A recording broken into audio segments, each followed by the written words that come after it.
nous avons appelé quoi? Le Dieu. Je veux te dire en introduction que le principe de la paternité est un principe fondateur pour une vie à succès. J'ai pas entendu ton amen. Que tu le veuilles ou que tu ne le veuilles pas, si tu n'as pas de père, tu es en marge du succès. Dans nos pratiques, je dis nos pratiques parce que nous sommes africains, dans les pratiques africaines, dans les us et coutumes africaines, la notion de la paternité est clairement mentionnée. Même dans les milieux humanistes, la notion de parrain, la notion de père est clairement mentionnée. Il n'y a pas de succès sans paternité. Si tu crois que tu vas vivre le succès de façon accidentelle, tu te trompes. Si tu crois que tu vas te retrouver dans le succès simplement parce que tu as été victime d'un hasard, tu te trompes. Il n'y a pas de succès sans paternité. Je te le répète encore, te regardons dans les yeux. Il n'y a pas de succès sans paternité. Élie et Élisée, c'est une histoire que l'on connaît tous, font un voyage. Mais c'est un voyage où à chaque étape, nous pouvons avoir accès à des mystères et à des révélations qui nous donnent la raison pour laquelle Dieu veut faire passer tout homme qui est sur le point de vivre une vie à succès par la paternité. Élie et Élisée ont fait un voyage de 4 étapes. La première étape, ils étaient à Gilgal. La deuxième étape, ils étaient à Bethel. La troisième étape, ils étaient à Jéricho. Et la quatrième étape, ils se sont retrouvés au Jourdain. Chacune de ces étapes nous cache, mais par la révélation de l'Esprit de Dieu, nous pouvons avoir accès à des mystères, à des secrets, à des choses qui feront de nous des hommes et des femmes d'accélération. Alléluia. Premièrement, ils se sont retrouvés où? À Gilgal. Qui est celui qui est à côté de toi, Gilgal? Dis bien Gilgal. Gilgal signifie le lieu du roulement de l'opprobre. Est-ce que je peux maintenant avancer un peu? Quand le peuple d'Israël est sorti d'Égypte, ceux qui sont sortis d'Égypte étaient circoncis. Mais à cause de la marche dans le désert, certains enfants d'Israël n'ont pas pu être circoncis. Et en ce temps-là, ceux qui étaient des incirconcis transportaient avec eux une malédiction. Et donc Gilgal était ce lieu où Josué, sous instruction divine, a circoncis les enfants d'Israël qui n'étaient pas circoncis. Donc Gilgal était cet endroit-là où l'on devait passer pour expérimenter la douleur de la circoncision. Donc Gilgal était cet endroit-là où les enfants de Dieu devaient passer par la circoncision. Vous connaissez l'une des raisons à cette époque-là de la circoncision. Il fallait ôter la vieille peau, il fallait ôter cette ancienne peau.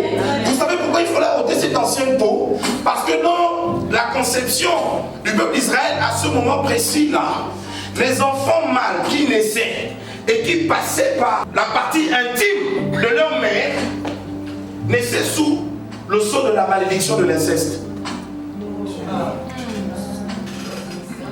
Parce que quand ils sortaient, leur partie intime touchait les parois de leur mère. Et donc Dieu, pour préserver ces enfants-là, mettait la peau. Et cette peau-là préservait de la malédiction. Mais tant que cette peau était là, il y avait toujours le signe de la malédiction. Et donc, passer par la circoncision, c'était un moment indispensable pour eux, afin que cet opprobre soit complètement ôté. Quand tu marches avec ton père a la responsabilité de te faire passer par Gilgal et d'enlever l'ancienne peau. Il y a des peaux qui doivent quitter afin que tu puisses marcher dans une vie glorieuse. Je dis, il faut que l'ancienne peau quitte afin que tu marches dans une vie glorieuse. Il y a certaines personnes qui veulent expérimenter des choses nouvelles, mais qui fonctionnent avec l'ancienne peau. Tu as accepté Christ dans ta vie comme sauveur et Seigneur. Dieu te fait passer par la circoncision, mais tu veux marcher avec l'ancienne peau. J'ai envie de te dire que comme pour le cas de Élisée, quand Élie l'a fait passer par Gilgal, c'était une façon de lui dire, quel que soit ce que tu sais déjà, quelles que soient les expériences que tu as déjà obtenues, quel que soit ton niveau prophétique, il faut que cette ancienne peau passe et que tu te connectes à ce que Dieu a prévu de nouveau pour toi. Tu dois accepter d'enlever l'ancienne peau. Certains, vous êtes dans l'église avec l'ancienne peau. Tu es chrétien, mais tu es toujours hautain. Tu es chrétien, tu es toujours orgueilleux. Tu es chrétien, tu es toujours irrespectueux, irrévérencieux. Tu dois passer par Gilgal et c'est la responsabilité de ton père de te faire passer par Gilgal afin que l'ancienne peau puisse quitter. Je dis au nom de Jésus, tu passeras par Gilgal et cette vieille peau quittera afin que Dieu te connecte à ce qu'il a prévu de nouveau pour toi. Dis Amen. Dis bien Amen. Gilgal symbolisait le lieu de la sanctification. Regardez-moi. À Gilgal, c'est le lieu où Dieu te met à part. Gilgal, c'est le lieu où Dieu te sépare. Tu ne peux pas vivre une vie d'accélération si tu ne te connectes pas à ton Père qui te fait passer par Gilgal. Et Gilgal qui est le lieu de la douleur, mais aussi le lieu de la séparation et de la sanctification. On refuse, ça c'est le message qu'on n'aime pas souvent prêcher là. Non, non, tu dois passer par la sanctification. Alléluia. Dis à celui qui a posé toi, tu dois passer par la sanctification. Alléluia. Donc, ils sont partis de ce lieu-là, qui est le lieu de la sanctification, donc le lieu de la circoncision, pour aller où? À Bethel. Et laissez-moi vous dire que Bethel signifie la maison de Dieu, et donc Bethel est le lieu de la consécration. Après la sanctification à Gilgal, ils sont passés par la consécration. Une sanctification sans consécration est une sanctification inutile. Je vais te dire les choses de façon simple. C'est quoi la consécration? La consécration, c'est être utile pour Dieu. Il y a beaucoup, vous recherchez la sanctification sans rechercher la consécration. Mais Dieu t'attend aussi à l'endroit de la consécration. Tu ne peux pas être un chrétien. Depuis des années, tu viens dans cette église. Depuis des mois, tu viens dans cette église et tu n'es pas utile pour Dieu. C'est que tu as un problème. Alléluia. Tu dois être consacré. 2 Rois 9:3. Quand vous lisez le texte, à quel moment il a su? Et parfois, quand vous êtes dans la maison de Dieu, les fils des prophètes viennent vous donner des informations qui parfois sont réelles et qui ont pour ambition de vous sortir de la connexion avec votre Père. Parce que quand les fils des prophètes sont venus lui dire, sais-tu que ton père sera enlevé? Non, mais pas dit ton père, que ton maître sera enlevé de dessus de ta tête. C'était une façon de lui démontrer que tu marches avec quelqu'un et il ne te confie pas ses secrets. Tu marches avec quelqu'un et il ne partage pas avec toi son intimité.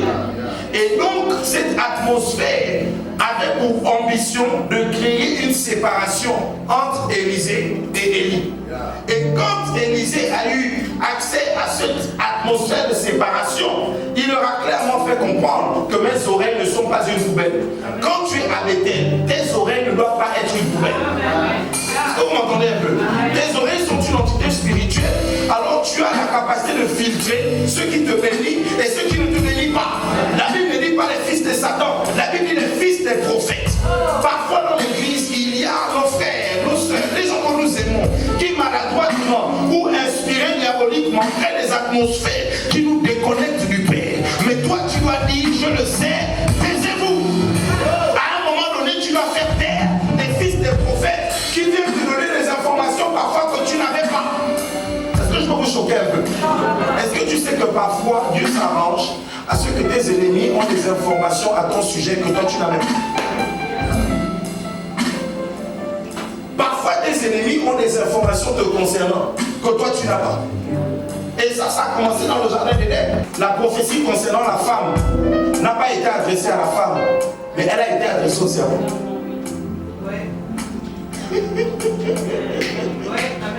Est-ce que ça s'installe bien? La prophétie concernant la femme, il ne s'est pas adressé à la femme en disant que tu écraseras la tête du serpent. Il s'est adressé au serpent en donnant la prophétie concernant la femme. Parfois tes ennemis ont des informations avant toi. Mais j'ai envie de te dire que s'ils connaissent la fin, my God, que s'ils ont des informations avant toi, c'est qu'ils connaissent la fin de l'histoire avant toi. Oh my God. Et s'ils connaissent la fin de l'histoire avant toi, c'est qu'avant toi, ils savent que tu es victorieux. Et comme avant toi, ils savent que tu es victorieux, tu ne dois pas avoir peur de marcher, tu ne dois pas avoir peur d'avancer, tu dois simplement avancer. Donc ils étaient où? À Gilgal. Après ils sont allés où? Et maintenant ils arrivent où? À Jéricho. Jéricho, c'est l'endroit où personne n'entre, personne ne sort. Jéricho, c'est l'endroit où tout est barricadé. Jéricho, c'est l'endroit où tu pries, tu jeûnes, tu cherches la face de Dieu, mais tu ne comprends pas ce qui se passe. Tu as l'impression que tes prières montent et elles descendent et il n'y a pas d'exaucement. Jéricho, c'est l'endroit où tu rentres à l'intérieur de toi et tu réalises que tu as même arrêté de faire certains péchés. Parce que certains lient leur destinée au fait de beaucoup pécher ou de moins pécher. Tu as arrêté de faire certains péchés. Mais malgré ton niveau de consécration, tu as l'impression qu'autour de toi tout est fermé. C'est indispensable pour un enfant de Dieu de passer par Jéricho. Quel que soit ton niveau de consécration, quel que soit ton niveau d'attachement à Dieu, tu passeras inévitablement par Jéricho. La Bible nous révèle que Jéricho a été ébranlé par le silence. Parce que le peuple a fait le tour de la muraille en silence. Mais ce que Élie voulait enseigner à Élisée, c'était le mystère du silence. Amen. Parfois, tu as besoin de rentrer dans une atmosphère où il y a du bruit autour de toi, il y a des mariages autour de toi, il y a des promotions autour de toi, il y a des élévations autour de toi. Mais dans ta propre vie, tu ne vois rien, tu dois avoir le courage de garder le silence. Parfois, tu as longtemps parlé, tu t'es longtemps lamenté, tu t'es longtemps affligé, tu t'es longtemps détruit. Mais Dieu veut que tu passes par Jéricho pour expérimenter le silence. À Jéricho, il ne parlait pas. Mais il y avait quelque chose qui parlait. Il revenait de Gilgal. Et Gilgal, suivez-moi attentivement, c'est le lieu de la circoncision. Et quand ils sortent de Gilgal, passant par Bethel pour aller à Jéricho, on ne peut pas parler de circoncision si le sang ne coule pas.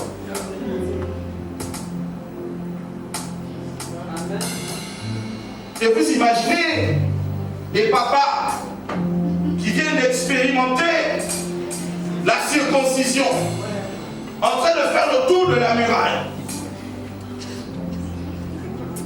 Ils n'utilisaient pas leurs mots, mais il y avait quelque chose qui parlait plus fort que les mots.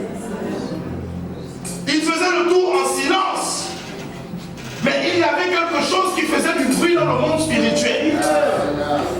Et ce qui faisait le bruit dans le monde spirituel, c'est le sang. Parce qu'autour, il y avait des hommes qui venaient d'expérimenter la circoncision et qui faisaient le tour. Mais pendant qu'ils faisaient le tour, ils étaient en silence, mais le sang parlait. Et si le sang parle, le sang est le symbole de l'alliance. Parfois, l'alliance parle plus fort que tes propres mots. J'ai envie de te dire que quand tu es dans l'atmosphère de Jéricho, ne parle pas, laisse l'alliance parler. L'alliance parlera plus fort que toi.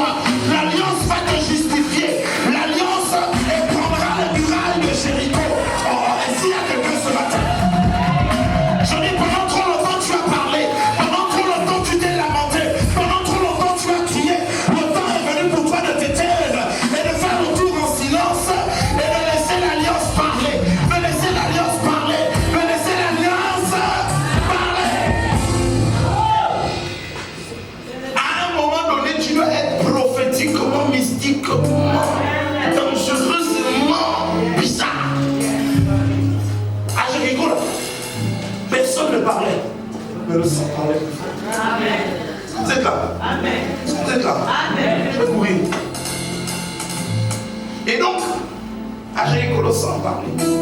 Mais qu'est-ce qui se passe quand ils arrivent au Jourdain? Au Jourdain, c'est l'endroit où ce n'est plus toi qui demandes. Ce n'est plus toi qui supplie. Mais c'est à ce moment-là où on te dit qu'est-ce que tu veux que l'on fasse pour toi. Amen. Le Jourdain, c'est le lieu du couronnement. Où ta fidélité est récompensée. Et quand Élie lui demande, il lui dit quoi? Je veux la double portion de ton esprit. Élie répond quoi?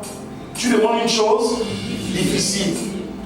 Parfois, quand les gens te demandent qu'est-ce que tu veux que l'on fasse pour toi, tu leur dis je veux ceci, je veux cela, ils te répondent c'est une chose difficile. Avoir la considération, ça devient difficile. Avoir le respect, ça devient parfois difficile. Parfois, pour vivre la paix, le bonheur, ça devient difficile. Mais j'ai une très bonne nouvelle à t'annoncer. C'est difficile, mais ce n'est pas impossible. Tu n'as pas bien dit avec. Je dis c'est difficile, mais ce n'est pas impossible. J'ai dit c'est difficile, mais ce n'est pas impossible. La Bible me parle de deux personnes sur la terre qui sont affranchies de l'impossibilité. La Bible parle d'un homme, et cet homme c'est Dieu. La Bible dit quoi? Rien n'est impossible à Dieu. Première personne. La deuxième personne, la Bible dit tout est possible à celui qui croit. En fait, j'ai envie de te dire que quand Dieu qui a la capacité d'ébranler l'impossibilité, et toi qui as la possibilité d'afficher la possibilité, tu n'es pas victime de l'impossibilité. En fait, quand celui pour qui tout est possible s'accorde avec celui pour qui, en qui, est-ce que je peux prêcher ce matin? Je dis quand Dieu te donne la capacité d'expérimenter le monde de la possibilité, tu dois réaliser une chose: tout est possible en celui qui croit, à celui qui croit. Alléluia. Et rien n'est impossible à Dieu. Et toi, tu ne t'accordes pas seulement avec les hommes sur la terre. Quand tu t'accordes aussi avec Dieu. Donc le Dieu pour qui rien n'est impossible, et toi pour qui tout est possible, le miracle se manifeste pleinement dans ta vie. J'ai envie de te dire ce matin que l'impossibilité reculera devant toi. L'impossibilité sera ébranlée devant toi. Aucune atmosphère d'impossibilité ne te retardera, simplement parce que tout est possible. C'est certainement difficile, mais ce n'est pas impossible. C'est certainement élevé, c'est des murailles élevées, mais ces murailles vont être ébranlées parce que tout est possible. Il a dit si tu me vois monter, si tu me vois partir du bas vers le haut, tu recevras. Pas si tu me vois en haut. Plusieurs d'entre vous, vous passez à côté des grâces parce que vous voulez vous connecter simplement à votre Père quand il est déjà en haut. Alors que Dieu t'attend quand il est encore en bas. Quand il est en bas, tu le vois monter. Tu le vois opérer des premiers miracles. Tu le vois opérer de nouvelles dimensions. Tu le vois passer de gloire en gloire. Quand tu le vois monter. Élie est monté avec son manteau. Alors qu'est-ce qui a fait en sorte que Élie puisse relâcher le manteau? Avant cet épisode, Élisée appelait Élie maître. Sauf que si Élisée appelle Élie maître, c'est que Élisée est pour Élie un serviteur. Les serviteurs n'héritent pas. Et donc quand il a crié mon père, Élie a entendu la voix d'un fils. Et quand il a entendu la voix d'un fils, il a relâché le manteau. Il a libéré le manteau. J'ai envie de te dire que tu as passé de la dimension de serviteur à la dimension de fils afin de recevoir le manteau, afin de recevoir la grâce, afin d'être introduit dans ce que Dieu a prévu pour toi. Tout ce que je t'ai dit là, pour que tu comprennes une chose. Il y a des atmosphères glorieuses que seul ton Père peut te faire découvrir. Vous m'entendez un peu? Par la circoncision Gilgal, c'est ton Père. Bethel, c'est ton Père qui doit te prendre par la main. Jéricho, c'est ton Père qui doit te prendre par la main. Et quand tu arrives au Jourdain, C'est parce que tu t'es connecté au manteau de ton Père que tu es éligible pour vivre une vie glorieuse. Alors sors de la dimension de serviteur et entre dans la dimension de fils.